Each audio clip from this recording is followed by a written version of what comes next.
አሁን የማካፍላችሁ ዜና ደስ የማይል ዜና ነው። እዚሁ አሜሪካ ውስጥ የተፈጸመ ዘግናኝ የሆነ የወንጀል ድርጊት በዮሃ ሚዲያና በሸገር ኢንፎ በቀረቡ ጉዳዮች ዙሪያ መነጋገሪያነቱ ቀጥሏል። የህሊና ጸጸት ነው የሚሆንበት ብያለሁ እኮ ታስታውስ ከሆነ እንደሚለው አይነት ሰው አይደለም የምትል ከዚህ ቀደም ከሱ ጋር ግንኙነት የነበራት ሴት በዮሃ ሚዲያ በኩል መታለች።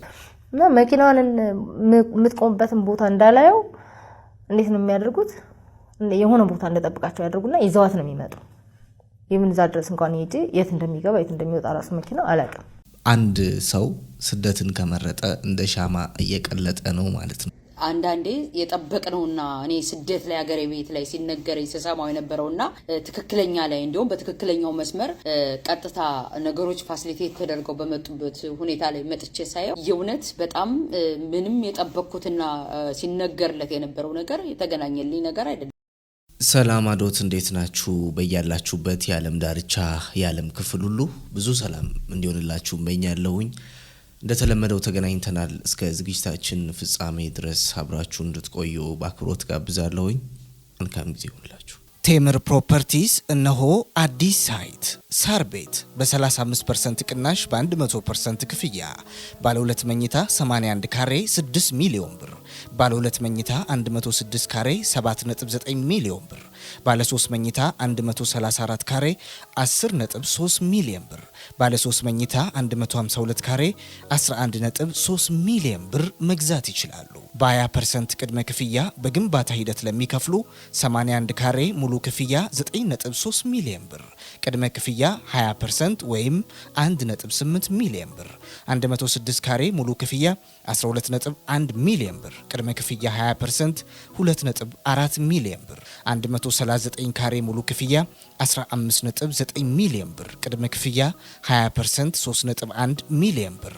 በአዋሬ ሳይታችን በ35% ቅናሽ በ100% ክፍያ ባለ 1 መኝታ 80 ካሬ 5.7 ሚሊዮን ብር፣ ባለ 3 መኝታ 107 ካሬ 7.6 ሚሊዮን ብር፣ ባለ 3 መኝታ 139 ካሬ 9.9 ሚሊዮን ብር፣ ባለ 3 መኝታ 146 ካሬ 10.4 ሚሊዮን ብር።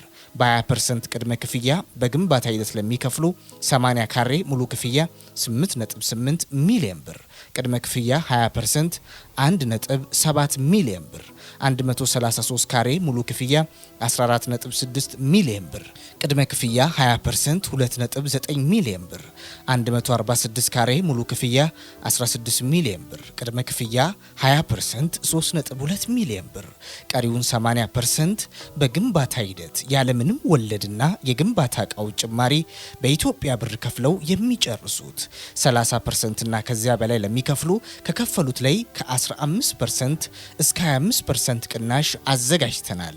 ለበለጠ መረጃ በስክሪኑ ላይ በምትመለከቱት የስልክ ቁጥሮቻችን ደውሉልን።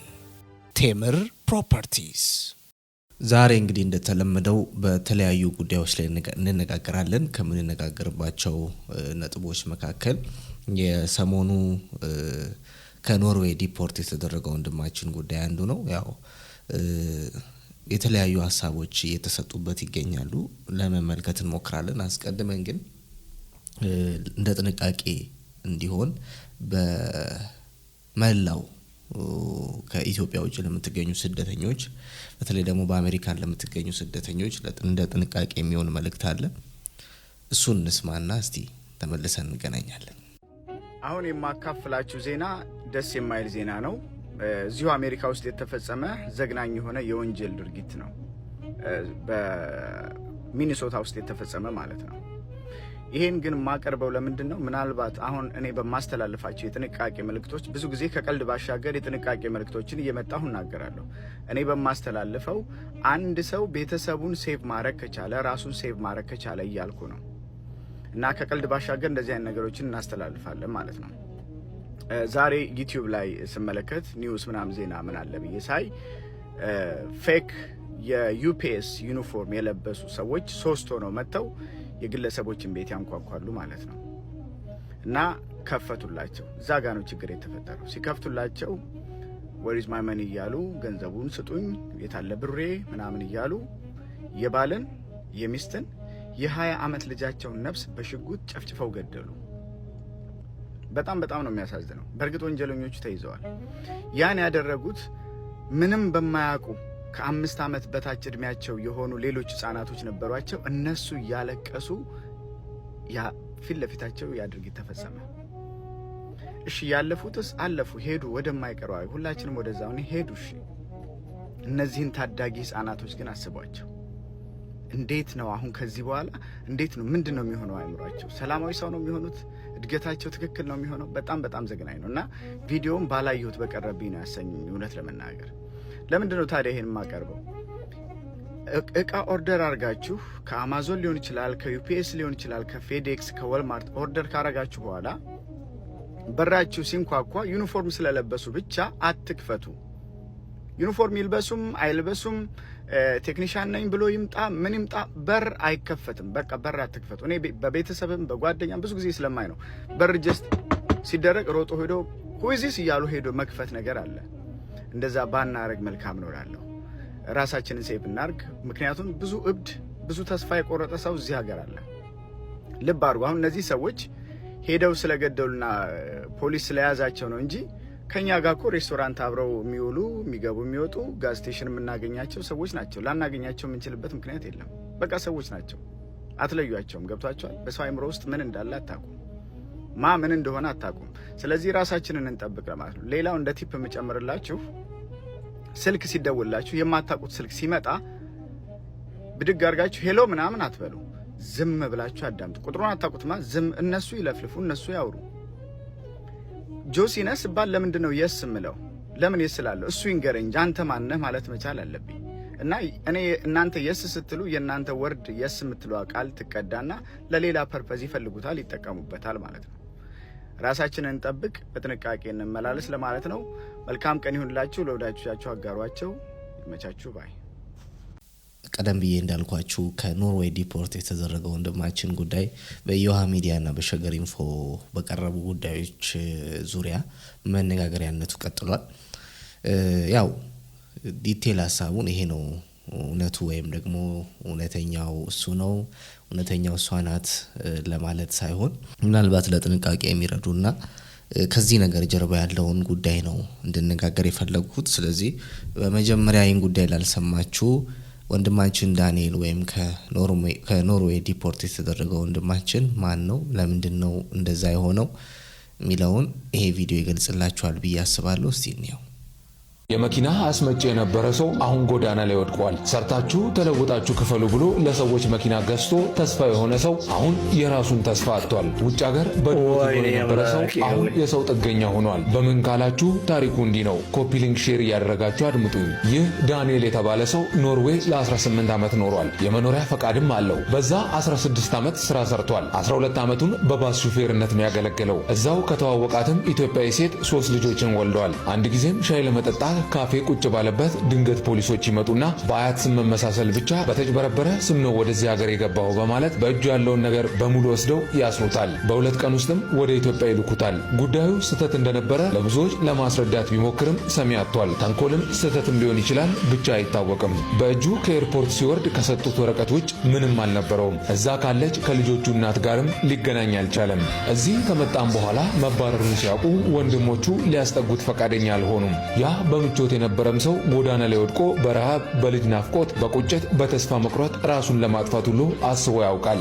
በዚህ 1 ዓመት ከ8 ወር ውስጥ ብቻ በዚህ ሁሉ መከራ ውስጥ ሚዲያ ላይ ወጥቶ ታሪኩን ካጋራ በኋላ በደጋግ ኢትዮጵያውያን ምክንያት ጉዳዩ መታየት ጀምሯል። ይህ የሰው ልጅ ሕይወት ነው፣ አንዴ ከፍ አንዴ ዝቅ የምንልበት። በብልሃትን ነው። አዝናለሁ ወንድሜ ከመኪና አስመጭነት ወደ ጎዳና እንዴት ግን በዚህ ጉዳይ ላይ ደግሞ ሁለት የሆነው ከሁለት ጎራ የተመደበ ልዩነት የሚፈጥር ሀሳቦች እየመጡ ነው የሚገኙት። ዳንኤል እንዲሁ አይደለም ይሄ ነገር የሆነበት የዘራውን ያጨደው እንደሚለው አይነት ሰው አይደለም የምትል ከዚህ ቀደም ከሱ ጋር ግንኙነት የነበራት ሴት በዮሃ ሚዲያ በኩል መታለች። ያው ሙሉ ኢንተርቪውን እዛ ሄዳችሁ እንድትከታተሉ ጋብዛለሁ። ግን የተወሰነ ስለዚህ ነገር ወይም ደግሞ ስለ ዳንኤል የተወሰኑ ሀሳቦችን የምትናገርበትን ቪዲዮ ልጋብዛችሁና ከዚህ ነገር ጀርባ መቅረትና መተው አለበት ብዬ ማስበው ወይም ደግሞ ዲያስፖራዎች ሊያስቡበት ይገባል ብዬ ማስበውን አንድ ጉዳይ አሳያችኋለሁ። እስቲ እንየው። መኪና ገዝቶ ልኮልኝ ነበር በራሴ ብር ማለት ነው። ሰራ ነበር ብያለሁ መጨረሻ አካባቢ ልመጣ ስል እና 510 ሺህ ብር ነው ቀረጥ እንትን የተባለው እንዲከፈል የተወሰነ ማለት ነው። እኔ ብር እንትን እያልኩ ብር ለማሟላት እንትን እያልኩ ያለ እየፈለኩ ያለ የለኝም በዛን ሰዓት ነው 510 ሺህ ብር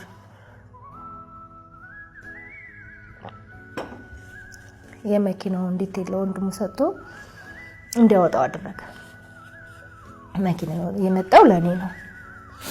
ወንድሙ ካወጣ በኋላ ተቀየረ። እኔ መሰለ መኪና ለምንድን ነው አለው። በቃ የሆነ ልክ እንደ እየለመንክ እንደምታገኘው የለም 50 ሺህ 20 ሺህ 30 ሺህ በጣም ሲቸግረኝ እሱን በጣም አስጨንቄ ይሄ ነው በጣም ያበሳጨኝ። ሂጂ አመጣሻለሁ አለኝ። እሺ ያንን ማድረግ አልቻለም። ቢያንስ ይሄንን የደከምኩበትን ግን ኢቭን ከሱ ጋር ነበርኩበት ሰዓት ነፍሰ ጡር ነበርኩ። ከሱ አርግዤ ነበር እና ደረገርኩ። ስራ በጣም ነው የምወደው። እሰራለሁ፣ አልቀመጥም። ብቻዬን ነው የምሰራው። ምግብ ቤት በመሰራ ሰዓት እዛ ቤት ስንገባ እንትኑ ደረጃው ክረምት ላይ በረዶ በእግሬ ይዘህ ስትገባ እንትን ይላል ይቀልጣልና አንሸራቶኝ ወድቄ ነው ያንን ነገር ያጣሁት ማለት ነው። ስለዚህ ከዛ በፊት የነበረኝ ታሪክ ያውቃል። ከዛ በኋላም አሁን የምኖረውን ህይወት ያውቃል። ግን እኔ እንጃ ነኝ ማለት 1000 ዓመት ቆመን ምንኖር ነው ምን መስለው አንዳንዴ ሰዎች ስናስበው መቼ እንደምናልፍ ራሱ አናቀው። ወጥተን መግባታችን እንኳን ራሱ አናቀው። እና አሁን ራሱ እየጠየቅኩት ነበር። አሁን በቅርቡ ማለት በዚህ ሳምንት ውስጥ 2-3 ቀን ውስጥ እየጠየቅኩት ነበር። ብር ሀቄን ስጠኝ ነው የምትይው? እንደነገርኩ የሰውማ ቢሆንማ እኔ እንኳን አይደለም የራሴ ያልሆነን ነገር የራሴ የሆነውን ነገር እንኳን ራሱ ብዙ ነገር አጥቻለሁ። ሊያግዙኝ የሆነ ሳንቲም ምናምን ሲሉ እንደዚህ አታድርጉ፣ እኔ እንደዚህ አይደለም የምፈልገው፣ ስራ እንድታሰሩኝ ነው የምፈልገው እንጂ ሳንቲም ብትልኩልኝ ዛሬ ላካችሁልኝ ነገ ያልቃል፣ እንደገና ነገ ደግሞ ሌላ እርዳታ አይሆንም፣ እንደዚህ አይሆንም ብዬ በቻሉት አቅም እየሸጡ የላኩልኝ በዚህ መልኩ እያገዙኝ ነው። እግዚአብሔር ይባርካቸው እነሱንም። ሌላ በህይወቴ በጣም የማመሰግነው ሰው ጆሮ ጌጥ ነበረኝ፣ የወርቅ ጆሮ ጌጥና ያንን ጆሮ ጌጥ ስመጣ ሌላ ከተማ ስለነበረ ትቼው ነው የመጣው፣ ማምጣት አልቻልኩም። አንድ ጓደኛ ያለች እሷ ጋር ነው የነበረ። እሷ ወስዳ ለሌላ ለወንድ ጓደኛ የሰጠችው። ከስንት ዓመት በኋላ ይመስለኛል ለዚህ ፐርፐዝ ብሎ ነው የመጣው። ሁሌ እናቴ እኔ እኮ እንደዚህ መስራት ፈልግ ነበረ ግን የአቅም ጉዳይ እየያዘኝ ነው እያልኩ ሁሌ አማክረዋለሁ። አንዳንዴ ክፉ ሰዎች እንዳሉ ሁሉ በጣም መልካም የሆኑ ሰዎች ደግሞ አሉና ለዚህ ፐርፐዝ ብሎ መጥቶ አድርሶልኝ ሄዷል። እኔ በቃ ለኔ በቃ ማመን እስኪያቅተኝ ነው የሆንኩት። አንድ ሳምንት ነው የቆየው። ቤተሰቦቹ እዚህ ናቸው፣ አዲስ አበባ ናቸው። መጥቶ በዛ ቤተሰቦቹን አይቶ ሰጥቶኝ ሄደና ኦልሬዲ ተስፋ ቆርጬ ነበር። አይ በቃ ይሄ ነገር እንግዲህ ከዚህ በኋላ ከእጅ አይገባም ብዬ ይሄንን የራይዱን ብር እንትን ስል ሳሟላ 200 ምናምን ሺህ ብር ነው የሸጥኩትና ያን ሸጬ ሞላልኝ ብሩ። በጣም ደስ አለኝ። በቃ አውሮፕላን የገዛው ነው መሰለኝ። በጣም ነው የተደሰትኩ ያኔ። እንደዚህ አይነት ሰዎች አሉ። አይዞሽ በርቺ፣ አንቺ ገና ትልቅ ደረጃ ላይ ትደርሻለሽ፣ በሞራል የሚያንጹኝ ሰዎች አሉ። እነሱ ራሱ በጣም ሳላመሰግናቸው አላልፍም። ከእግዚአብሔር በታች ሰው አስፈላጊ እንደሆነ አውቃለሁ። ምንም ብዙ መሰናክል ያለው ህይወት ባልፍም ሰዎች ከነክፋታቸው ያስፈልጋሉ። እኔ አሁን የገባኝ ነገር ማለት ነው። ሁሉም ሰው ደግሞ ክፉ ሰው አይደለም። አሁን ያልከው ልጅ ከ3 ዓመት በኋላ ነው እንግዲህ ይዞልኝ የመጣው። 3 ዓመት ነገ ዛሬ ሲል ልክ ጊዜ ባገኘ ሰዓት አምጥቶ በይሄው አሁን ላሰብሽው አላማ ማዋል ትችያለሽ ብሎ አድርሶልኝ ሄደ። ወዲያውኑ ሽጬ ሞልቼ ብድሩን ፕሮሰስ አደረግኩ ማለት ነው። ብድሩን ፕሮሰስ አድርገን በቀላሉ አልተፈቀደልኝም። ስንት ወጣ ወረድ ነበረው። ምክንያቱም ቋሚ የሆነ ገቢ ስላልነበረኝ ማለት ነው። ተመስገን ነው የምለው። ያገዙኝን ጓደኞቼን በጣም የማመሰግናቸው፣ በቅርበት በጣም የሚያውቁኝ፣ እንዳልኩ በምንም አይነት ችግር ውስጥ ልለፍ ስስቅ ስጫወት ነው የምታወቀው። እንደዚህ ዛለቅስ እንኳን ራሱ ያየኝ ሰው የለም። ዛሬ ገና ለሌሎች ታሪኬን አይተው እንዲማሩ መንገድ ያሰቡ እንዲሰርዙ በሞራላቸው የሚዳከሙ ሴቶች ይኖራሉ። አሁን ከዛ የመጡ ራሱ ስቲል ስራ ያልጀመሩ እንዳሉ ነው የምነግርህ። ይሄ እንዴት አድርጌ ነው የምሰራው፣ ይሄ እንዴት ብሎ ለኔ ይሆንልኛል የሚሉ ሴቶች አሉ። ወንዶች ይሻላሉ፣ አትሊስት ምንም አይነት ስራ ውስጥ ገብተው ሊሰሩ ይችላሉ። ሴቶች ግን በሞራል የሚዳከሙ ሴቶች አሉ። በተለይ እነሱ የኔ ታሪክ በደንብ አድርጎ ያስተምራቸዋል ብዬ አስባለሁ። ምን ያህል ገንዘብ ነው ያለሽ እሱ ጋር እንደው በኢትዮጵያ ብትገምቹ? በዛን ሰዓት መኪናው የተገዛው 81 ሺህ ብር ነው፣ በዛ ሀገር ማለት ነው። በዛ ሀገር 81 ሺህ ብር። ከዛ እዚህ ከመጣ በኋላ $200 የሰጠሁት ፕሮሰስ ማስጀመሪያ ተብሎ ማለት ነው። ለማለት መኪናው በእኔም ስም አይደለም የመጣው፣ በሱም ስም አይደለም የመጣው። ምክንያቱም ነጋዴ ነው የሚያመጣው፣ ህጋዊ ስለሆነ ለነጋዴው የሚከፈለው ተከፍሎ ነው የሚመጣው። ከዛ ጉምሩክ ሲደርስ ነው መኪናው ፕሮሰስ ተደርጎ ወደ ስም የሚዞር የነበረው እና እንዳልኩ በየጊዜው 20 ሺህም ሊሆን ይችላል፣ 50 ሺህም ሊሆን ይችላል። እንደዚህ በአመት የሚሆን በ6 ወር የሚሆን እንትን ስለሚሉኝ ምን ያህል ይቀራል ብያውን እንትን ማለት አልችልም። ግን እያንዳንዱ እንትን አለኝ የሚላክልኝ በፎቶ ደረሰኝ ስለሚላክልኝ አለ። በርግጥ ሊበላው አስቦ ባይሆን እንኳን ራሱ ማለት ነው ወንድሙ ቢያስገድደው እንኳን እሱ እዛው ነው እነሱ ማዘዝ ይችላል። ኖ እንደዚህ መሆን የለበትም፣ እንደዚህ ነው መደረግ ያለበት፣ እሷ እዚህ ደክሞን ያመጣችሁ ብሎ ማሳመን ይችል ነበር። ኢቭን ሽጪ ብለውኝ እንኳን ራሱ ከሀያት ቤተል ድረስ እየተመላለስኩ ገዢ ይዤ እየሄድኩ እያፋረሱ ተመልሼ እመጣለሁ፣ ገዢ ይዤ እሄዳለሁ፣ ያፋርሳሉ፣ ተመልሼ እመጣለሁ። እና መኪናዋን የምትቆምበትን ቦታ እንዳላየው እንዴት ነው የሚያደርጉት? የሆነ ቦታ እንደጠብቃቸው ያደርጉና ይዘዋት ነው የሚመጡ። የምን እዛ ድረስ እንኳን ሄጄ የት እንደሚገባ የት እንደሚወጣ ራሱ መኪናው አላውቅም። ያ ሁሉ ተገቢ አይደለም። ሰው ማድከም፣ እኔ ሌሎች ሰዎች የሚሸጥ መኪና አለኝ ብዬ ልክ እንደ ውሸታም ነው የምታየው። እሱ ብቻ አይደለም ድካሙ አለ፣ የትራንስፖርቱ ከዚህ እዛ ድረስ ቤተል ድረስ አስበው፣ ከሀያት ቤተል ድረስ ርቀቱን አስበው፣ በጣም ሩቅ ነው። መጨረሻ ላይ በቃ ተስፋ ቆርጬ ተውኩት፣ ደከመኝ እና ትንሽ ሲቆይ እኮ ይጨምራል። አዎ ጨመረ። አሁን በጣም ውድ ሆኗል መኪናው። እኔም ተንጠልጥዬ ቀረው በቃ። ግን እግዚአብሔር ጥሩ አልጣለኝም። እየተፍጨረጨርኩ እዚህ ደረጃ ደርሻለሁ። በጣም የሚያሳዝነኝ እሱ ነው። አሁን መጨረሻ ላይ የነበረው በጣም ያሳዝነኛል። አንደኛ አመንኩት፣ ሂጅና አመጣሻለሁ አለኝ። ሁለተኛ ደግሞ ያ መኪና ቢያንስ ፕሮሰስ አድርጌ ተመልሶ እስከሚወስደኝ ቋሚ የሆነ ገቢ እንዲኖረኝ ነው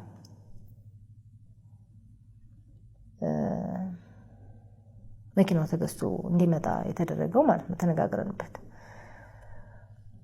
ግን እግዚአብሔር የወደደውን ነው የሚያደርገው። ተመስገን። እንግዲህ እንደምታውቁት ነው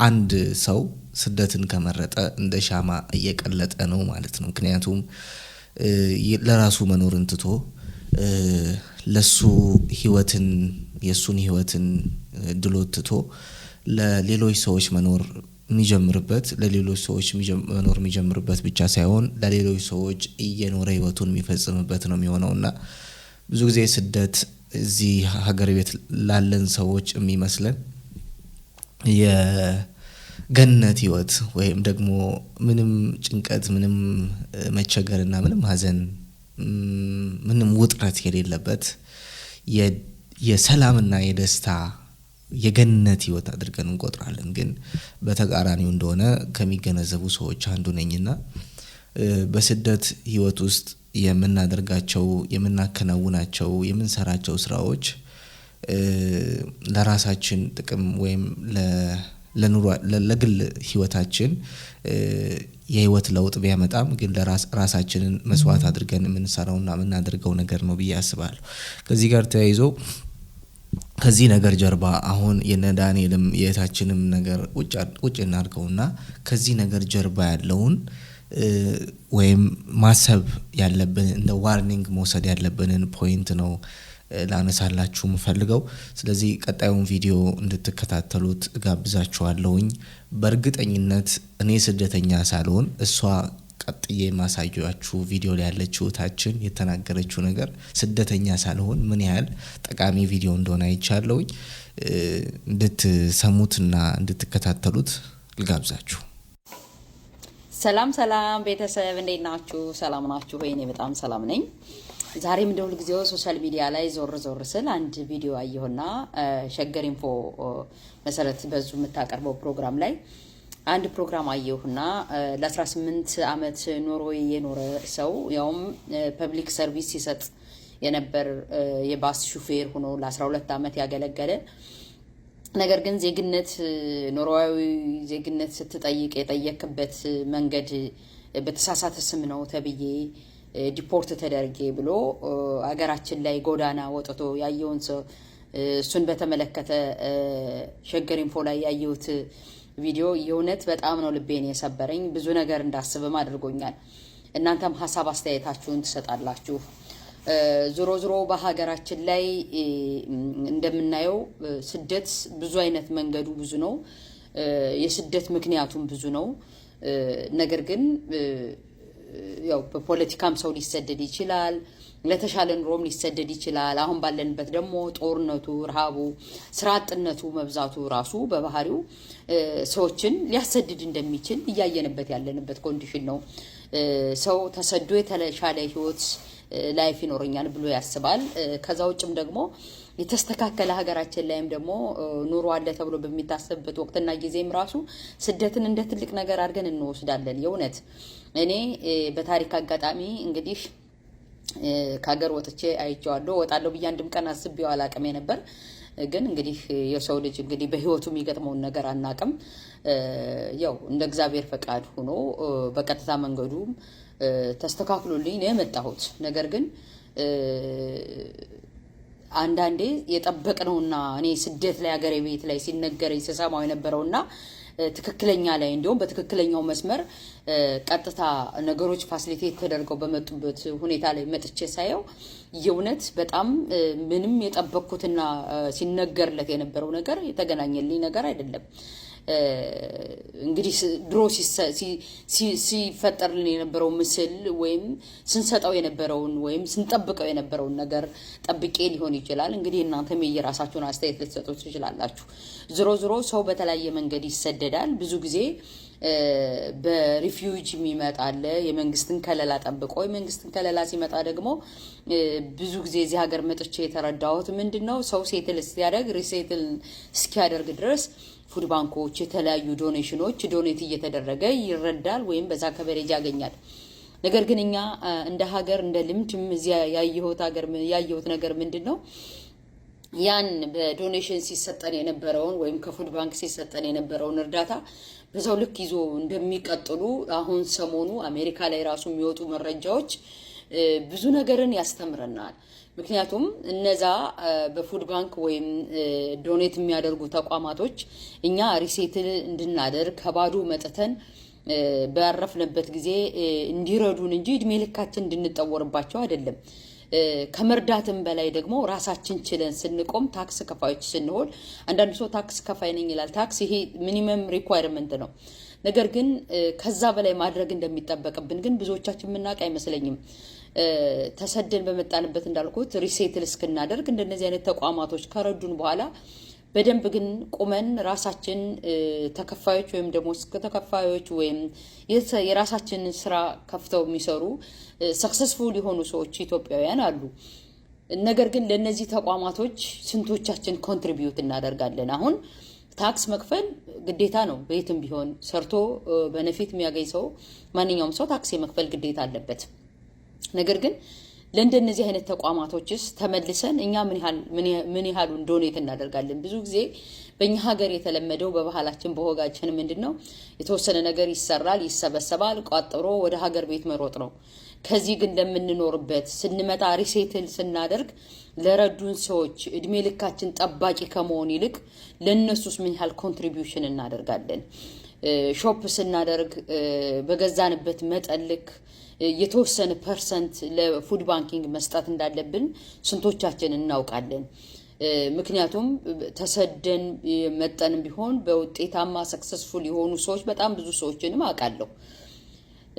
ይሄም አንዱ ሰክሰስፉል ከነበሩ ሰዎች ውስጥ አንዱ ይሄ ሸገር ኢንፎ ላይ የቀረበው ከኖርዌይ ዜግነት አግኝቶ ነገር ግን ህይወት እንዳጋጣሚ የት እንደምታደርሰን ማናቅ በሀገሩ ላይ ተወርሮ ጎዳና ላይ የወደቀውን ሰው ሳይ የእውነት ከምርም ስላዘንኩ ነው።